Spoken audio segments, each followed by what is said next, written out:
जय श्री कृष्णा दोस्तों, बियासरा फैमिली में आपका स्वागत है। दोस्तों, आज की वीडियो में हम संतान सप्तमी की पूजा विधि व्रत कथा सुना रहे हैं। इसके सुनने मात्र से संतान की प्राप्ति होती है, संतान की दीर्घायु होती है। यह व्रत बहुत ही श्रेष्ठ माना जाता है। जिन भी दंपतियों को संतान की प्राप्ति नहीं हो पा रही है तो उन्हें यह व्रत अवश्य करना चाहिए। उसी की हम जानकारी दे रहे हैं कि आपको किस प्रकार यह व्रत करना चाहिए, क्या भोग लगाना चाहिए और किस कथा का श्रवण करना चाहिए। तो दोस्तों, उसकी संपूर्ण जानकारी देने से पहले अगर अभी तक आपने मेरा चैनल सब्सक्राइब नहीं कर रखा तो सब्सक्राइब जरूर कर लें, बगल में बेल आइकन को भी दबा दें जिससे मेरे आने वाली सभी लेटेस्ट वीडियो का नोटिफिकेशन सबसे पहले आप तक पहुंच सके। दोस्तों, संतान सप्तमी का व्रत हिंदू पंचांग के अनुसार देखिए भादो मास के शुक्ल पक्ष की सप्तमी के दिन मनाया जाता है। इसे देखिए ललिता सप्तमी भी कहा जाता है, संतान साते भी कहा जाता है कई जगह पर। और यह संतान की दीर्घ आयु के लिए माताएं रखती हैं, उसके सभी कष्टों को दूर करने के लिए यह व्रत किया जाता है। और जिनको संतान की प्राप्ति नहीं हो पा रही है उन्हें यह व्रत अवश्य करना चाहिए। यह व्रत स्त्रियां पुत्र प्राप्ति की इच्छा हेतु करती हैं। यह व्रत संतान के समस्त दुख परेशानी के निवारण के उद्देश्य से किया जाता है। संतान की सुरक्षा का भाव लिए स्त्रियां इस व्रत को पूरे विधि विधान के साथ करती हैं। यह व्रत माता पिता दोनों मिलकर संतान के सुख के लिए रखते हैं और दोनों ना रख सके तो एक को तो अवश्य रखना चाहिए।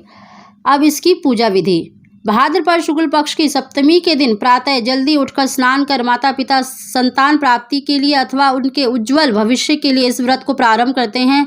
यह व्रत की पूजा दोपहर तक पूरी कर ली जाए तो अच्छा माना जाता है।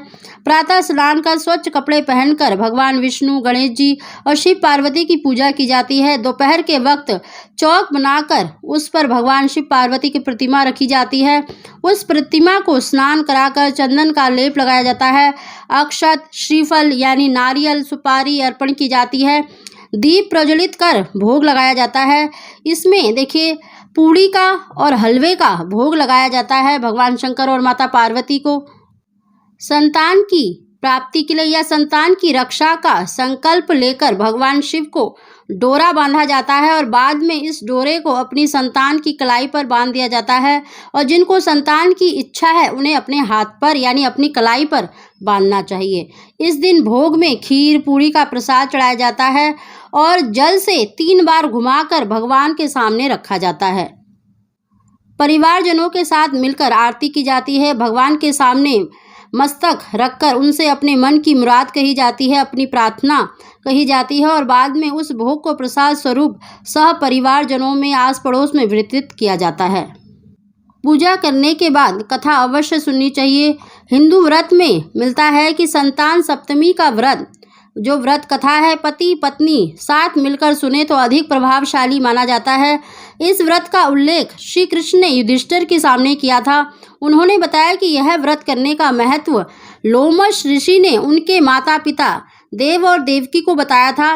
माता देवकी के पुत्रों को कंस ने मार दिया था, जिस कारण माता पिता के जीवन पर संतान शोक का भार था, जिससे उभरने के लिए उन्हें संतान सप्तमी का व्रत करने को कहा गया। अब व्रत कथा। बोलिए गौरी शंकर भगवान की जय। लोमश ऋषि द्वारा संतान सप्तमी की व्रत कथा। अयोध्या का राजा था नरसूह, उसकी पत्नी का नाम चंद्रमुखी था। चंद्रमुखी की एक सहेली थी जिसका नाम रूपमती था।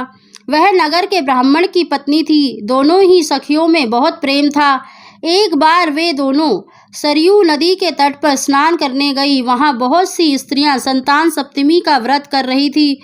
उसकी कथा सुनकर इन दोनों सखियों ने भी पुत्र प्राप्ति के लिए इस व्रत को करने का निश्चय किया, लेकिन घर आकर वे दोनों भूल गई। कुछ समय बाद दोनों की मृत्यु हो गई और दोनों ने पशु योनि में जन्म लिया। कई जन्मों के बाद दोनों ने मनुष्य योनि में जन्म लिया। इस जन्म में चंद्रवती का नाम ईश्वरी एवं रूपमती का नाम भूषणा था। ईश्वरी राजा की पत्नी एवं भूषणा ब्राह्मण की पत्नी थी। इस जन्म में भी दोनों में बहुत प्रेम था। इस जन्म में भूषणा को पूर्व जन्म की कथा याद थी, इसीलिए उसने संतान सप्तमी का व्रत किया, जिसके प्रताप से उसे 8 पुत्र प्राप्त हुए। लेकिन ईश्वरी ने इस व्रत का पालन नहीं किया, इसीलिए उसे कोई भी संतान नहीं थी।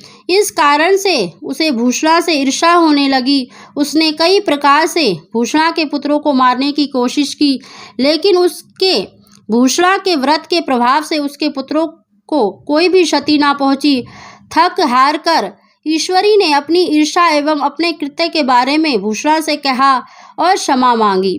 तब भूषणा ने उसे पूर्व जन्म की बात याद दिलाई और संतान सप्तमी के व्रत करने की सलाह दी।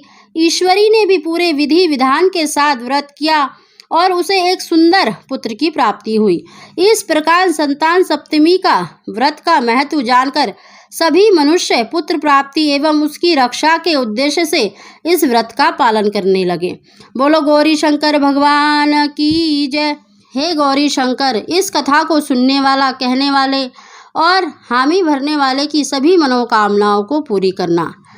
दोस्तों, अगर आपको ये कथा और हमारी जानकारी पसंद आई हो तो इसको लाइक शेयर जरूर करिएगा। आप सभी को जय श्री कृष्णा।